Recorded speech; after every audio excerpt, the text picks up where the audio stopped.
Hello बच्चों, good morning. स्वागत है आपका जीडीटी एजुकेशन में। आज आप लोग पढ़ने वाले हैं छप्पई पार्ट 2 यानी छप्पई का पद 2, जिसके लेखक यानी कवि हैं नाभादास जी। तो पहले पद में आपने पढ़ा था कबीरदास जी के विषय में कि कबीरदास जी बाह्य आडंबर से जो है उनको काफी नफरत थी। बाह्य आडंबर पर उन्होंने जो है काफी प्रहार किया था और किस किस तरह से हिंदू मुसलमान सभी धर्मों को समान दृष्टि से समझाने का जो है उन्होंने प्रयत्न किया था। और ये पद 2 है जिसमें सूरदास जी का वर्णन है कि सूरदास जी किस तरह के कवि थे और वो आंख नहीं होते हुए भी यानी नेत्रहीन होते हुए भी, ठीक है, मतलब सूरदास जी को नेत्र नहीं था, वो देख नहीं सकते थे, फिर भी उन्होंने श्री कृष्ण जी का वर्णन वात्सल्य रूप में इतने अच्छे ढंग से किया है कि लोग कह नहीं सकते कि ये अंधे थे। कहने का तात्पर्य कि बिना आंख के ही उन्होंने जीवित रूप से यानी प्रत्यक्ष रूप से जो है एकदम प्रत्यक्ष रूप में सूरदास जी ने श्री कृष्ण का वर्णन किया है। तो आइए समझिए, इसमें जो है नाभादास जी सूरदास जी के विषय में ये बताना चाहते हैं कि उनकी खासियत क्या होती थी, विशेषता क्या होती थी, वो आप इसमें समझेंगे। तो आइए समझिए। सूरदास कहते हैं कि उक्ति चौज अनुप्रास वर्ण अस्थिति अति भारी। तो चलिए पहले शब्द का जो है अर्थ समझ लेते हैं। यहाँ पे है उक्ति। उक्ति का तात्पर्य होता है,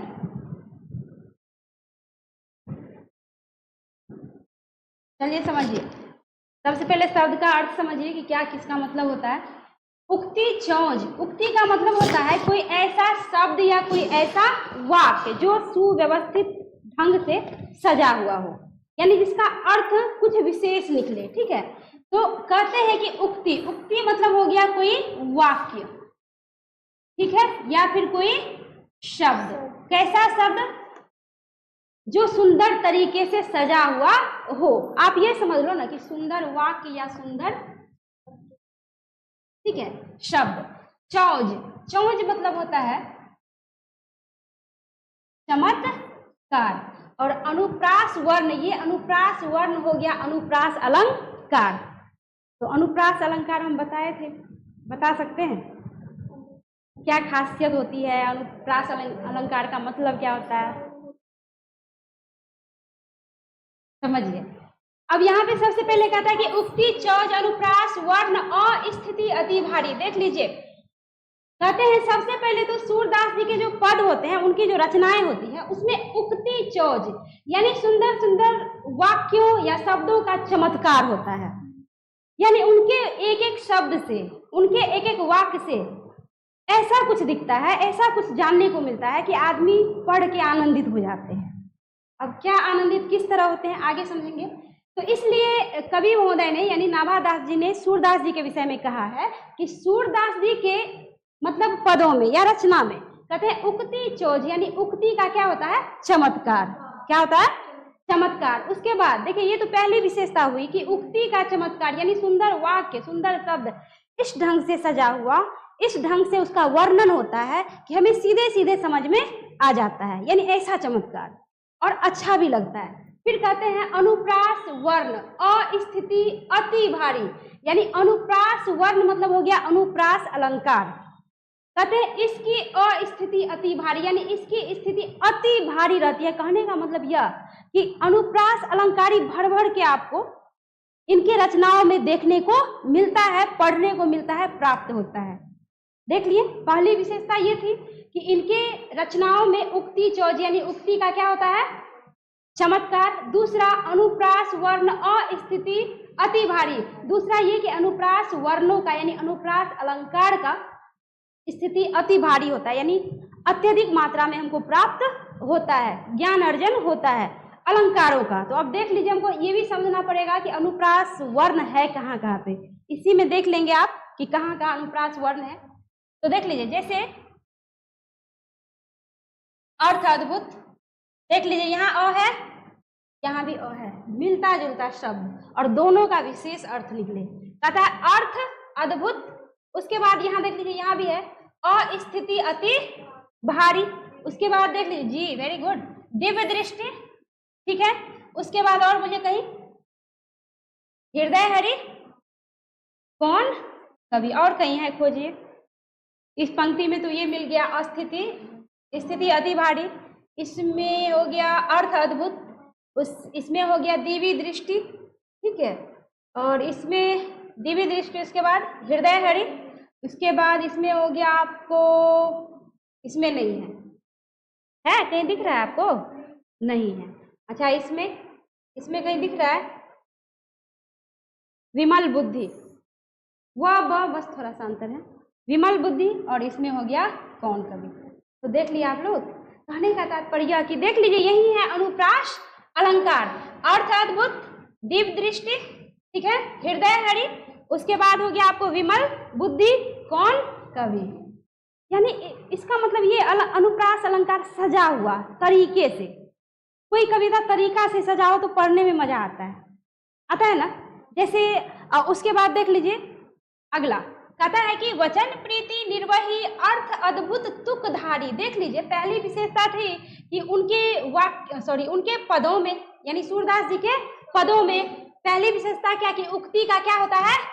चमत्कार। दूसरा विशेषता क्या है कि अनुप्रास वर्णों की स्थिति अति भारी रहती है, यानी भरपूर मात्रा में हमें प्राप्त होती है, ज्ञान अर्जित कर पाते हैं, अनुप्रास अलंकार के विषय में जान पाते हैं।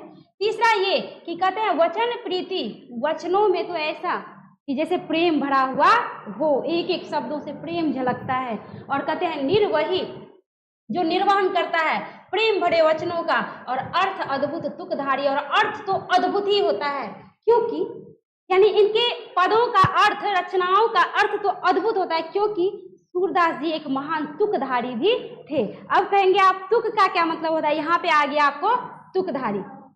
तो तुक का क्या मतलब होता है? तुक का मतलब ये होता है कि जैसे ये रचना है, रचना के अंतिम जो वर्ण होगा या फिर अक्षर होगा वो मिलता जुलता, यानी प्रत्येक पंक्ति में मिलता जुलता सा प्रतीत होगा, वो होता है तुक, यानी एक सुंदर तरीके से सजा हुआ। ठीक है, जैसे देख लीजिए यहाँ पे है अति भारी, यहाँ है तुक धारी, री री। ऐसे भी देख लीजिए आ की मात्रा री और री, तो उतना नहीं लेना है, बस अंतिम वाला समझिए, यहाँ री और री। उसके बाद भासी परकासी, देख लीजिए सी और सी, या यहाँ पे आ की मात्रा है, यहाँ तो इस तरह तो आसी आसी, ऐसे सी और सी, आगे धरे करे, यही है तुक। और ये तुक मिला के कविता, जब कोई कविता या पद हो तो पढ़ने में आनंद आता है। आप लोगों को जब छोटे से होंगे, मतलब नीचे लेवल में जब आप लोग पढ़ते होंगे, तो टीचर आपको इतना ऐसे नहीं समझाते हैं, क्या कहते हैं कि पहले कविता को याद करके आओ। गलत बोल रहा है। हम लोग भी जब पढ़ते थे तो हमारे जो सर थे वो उनको बोलते थे कि कविताओं को रट के आओ। जैसे रैदास जी का एक पद ही है, प्रभु जी तुम चंदन हम पानी, जैसे अंग अंग बास समानी। उसमें भी तुक जो है भरपूर मात्रा में था, लेकिन तब नहीं पता था कि तुक का मतलब होता क्या है। तो जैसे जैसे आगे बढ़ते हैं वैसे वैसे ज्ञान होता है। तो जैसे तो अब तुक का मतलब समझ गए ना। जैसे मान लीजिए कहेंगे प्रभु जी तुम चंदन हम पानी, जाकी अंग अंग बास समानी। बताइए तो इसमें तुकांत शब्द कौन सा हुआ अक्षर? पानी समानी। ठीक है, जैसे प्रभु जी तुम मोती हम धागा, जैसे सोनही मिलत सुहागा। क्या होगा? धागा सुहागा। ठीक है, प्रभु देख लो यहाँ पे कहता है, कहने का तात्पर्य कि पहले के कुछ कुछ ऐसे कवि होते थे जो तुक मिला के कविताओं को रचते थे। उक्ति चोज का मतलब समझ गए, अनुप्रास वर्ण का मतलब समझ गए, और यहाँ पे तुकधारी का क्या अर्थ होता है वो भी समझ गए। बढ़े आगे या रिपीट करें दोनों पंक्ति को फिर से? क्लियर है? चलिए तो समझ गए दोनों पंक्ति कि उक्ति चौल अनुप्रास वर्ण अस्थिति अति भारी, वचन प्रीति निर्वही अर्थ अद्भुत तुकधारी। अर्थात यह कि सूरदास जी के पंक्तियों में, पदों में, रचनाओं में सबसे पहला चमत्कार तो ये होता है कि उक्ति चौज, यानी उक्ति चौज, उक्ति का चमत्कार पाया जाता है। दूसरी सुंदरता यह कि इसमें अनुप्रास वर्णों की स्थिति अति भारी रहती है, भरमार रहती है। उसके बाद तीसरी बात यह कि कहते हैं कि वचन प्रीति निर्वही, वचनों में तो प्रेम ही प्रेम प्राप्त होता है। ऐसा लगता है कि प्रत्येक शब्दों से प्रेम छलक रहा है। ठीक है, जिसका निर्वहन अंत तक करते हैं, और अर्थ अद्भुत, और अर्थ तो ऐसा अद्भुत होता है, कहते हैं तुकधारी। और अद्भुत अर्थ होने का तात्पर्य क्योंकि वह तुकांत शब्दों को रचना अच्छी तरह जानते थे, क्योंकि अद्भुत तुकधारी थे। अर्थात क्या, अभी हम जस्ट बताएं कि री री सी धरे करे, ये तुक हुआ, इसी को तुक कहते हैं। अब आगे है, कहता है कि जन्म कर्म गुण रूप सबही रसना प्रकाशी। देखिए कितनी अच्छी पंक्ति है। कहते हैं श्री कृष्ण जी के जन्म से लेकर कर्म तक, गुण से लेकर रूप तक, यानी आंख नहीं था उनको। अब जन्म से कोई कहते हैं जन्म से अंधे थे, कोई कहते हैं कि बाद में अंधे हुए। अब जो भी बात हुई वो, पर थे तो अंधे, दृष्टि नहीं थी, दृष्टि होते हुए भी वो अंधे थे, कुछ देख नहीं पाते थे।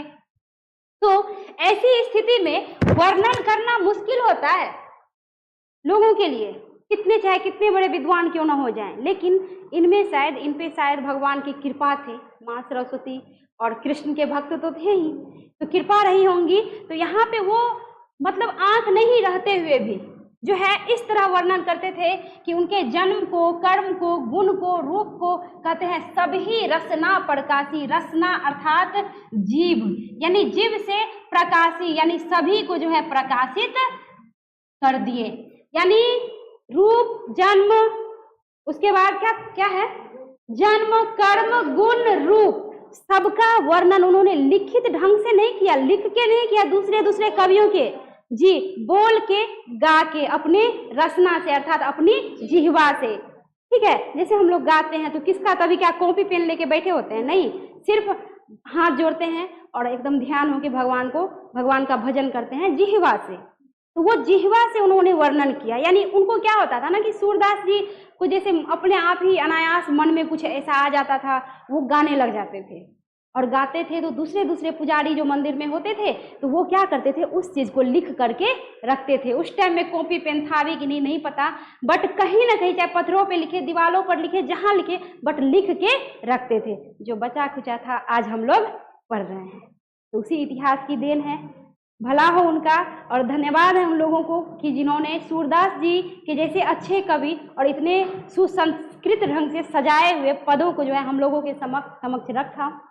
तो धन्यवाद है ऐसे महान कवियों को और ऐसे महान व्यक्तियों को। तो यहाँ पे कहता है कि जन्म से कर्म तक, गुण से रूप तक, सबका वर्णन उन्होंने सिर्फ अपने जिह्वा से किया, ना कि लिखकर। आगे कहते हैं विमल बुद्धि हो तासुकी। कहते हैं जिसकी बुद्धि विमल हो, यानी अच्छी होती है। कहते हैं तासुकी यानी जिसकी, यानी तासुकी विमल बुद्धि, ऐसे होगा, जिसकी विमल बुद्धि यानी अच्छी बुद्धि हुआ करती थी। कहते हैं जो यह गुण श्रवणनी करे, श्रवणी मतलब क्या हो गया, श्रवणनी अर्थात सुनना।